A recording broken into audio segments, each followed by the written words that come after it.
Hello guys and welcome to the lesson. So today we are going to create this glitch project here, and it's actually pretty interesting project, and it's actually not that difficult to do it, so just follow my steps and you'll be able to create the same thing. So let's go to Photoshop and create a new project.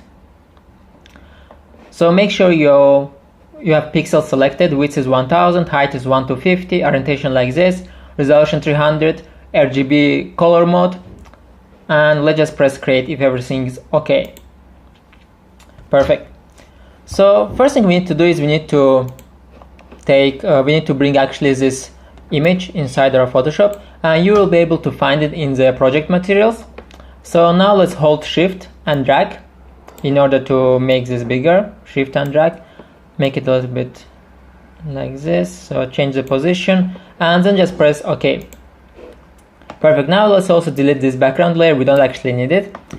So we're going to start with these squares here, and how are we going to do them?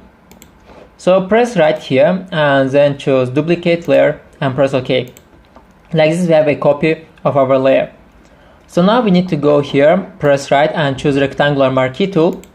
Make sure you have this selected, feather is 0, style is normal, and if everything is fine, let's start drawing. So now we need to define the rectangles. For example, I can do like this, so you can, some of them should have to be small, some of them have to be bigger, tall, thick, and so on.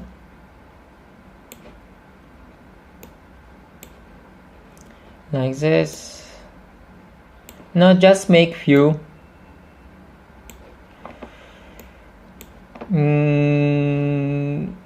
Yep. Okay, I think this should be fine. So now when you have done this, go to your first layer and press here create mask. Now we have a mask created here, and if we turn off the layer behind it, as you can see we have only these things here. Perfect. So what we have to do now is, now let's go to edit and choose free transform, and now we can drag it a little bit left. As you can see, we're already getting this kind of glitch effect. You can also drag it like right if you want. You don't have to do it left, up or down. You just have to see what fits your image best. And let's just press OK. The next thing we have to do is we have to change the colors. As you can see here I have pink, but you can change any color that you want to. And how are we going to do that? Is we need to go here and choose here hue saturation.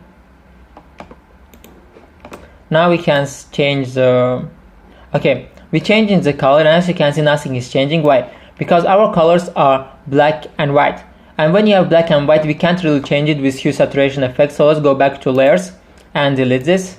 I'm sorry, it was my mistake. So let's go back to here. Now we need to choose here mixer, channel mixer. So now you have a channel mixer, and if you start playing with this parameters, as you can see now it's getting more red, so you just have to take the green and pump it up a little bit. So now when you have done this, we need to make sure it affects only the glitch effect, not the face itself. So how do we do that? If we go to layers, we can see that the channel mixer is above this layer, and if I turn this off, it affects only this one, but if I turn that on, it affects both of the layers. So in order to make sure this affects only this layer, what do? I press twice here and I go back to this channel mixer effect, and I can press now this one. So when I press this, what actually happens, if I go back to layers, you can see that we have now an arrow pointing down to this layer. That means that this effect is connected only to this layer right now. Let's continue. So next thing we need to do is we need to make this, you can see here I have her hands, her nose, and this hand. It's going, everything is going a little bit left. How do we do that? So we need to choose the first image, go to filter and choose liquify filter. Let's wait until it opens. Okay, perfect. Now let's choose the first forward warp tool, and make sure you can change the size here. For example, let's make it a little bit bigger. Yeah, that should be perfect. No, a little bit smaller actually. A little bit bigger. Yeah. Okay, perfect. Also make sure density and pressure is around 50, and now I can start drawing, and as you can see it's bringing everything a little bit left like this. So we need to make sure it's something similar to this, and yeah, it's kind of similar, so let's just press OK for now. Perfect.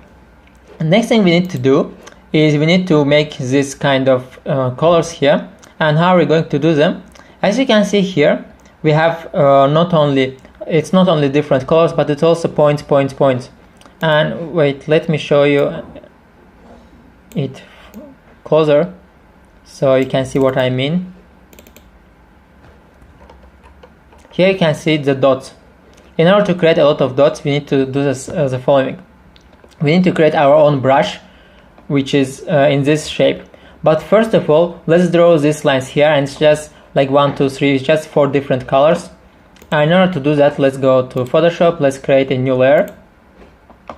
And also see here that this is located behind this glitch thing. So this layer has to be under this image. So it has to be between this and this image. Perfect, let's select it. Let's choose the normal brush.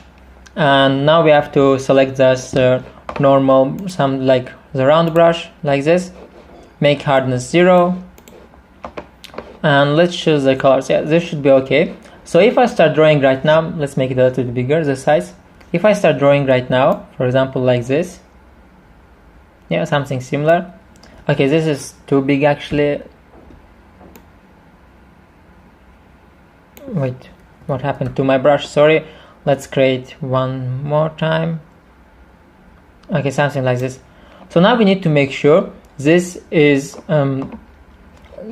like, it's not looking, it has to blend with the image behind it. In order to make sure it blends, we can go here to normal and choose multiply, for example, but this is not the same effect that I want.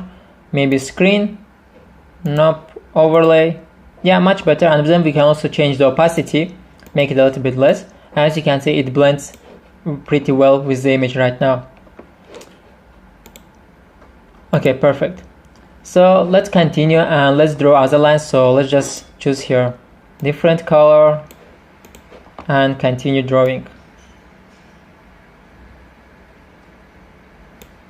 like this. Another color, for example,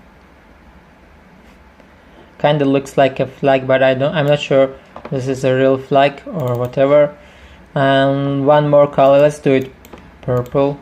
Let's make this small, and here we have a place for a purple color. Perfect. So what do we do next? Now we need to make these dots here, and how do we do them? So I'm going to show you how to create these dots in the second part of this project. So just go to the next lesson and you will see how we can actually do that.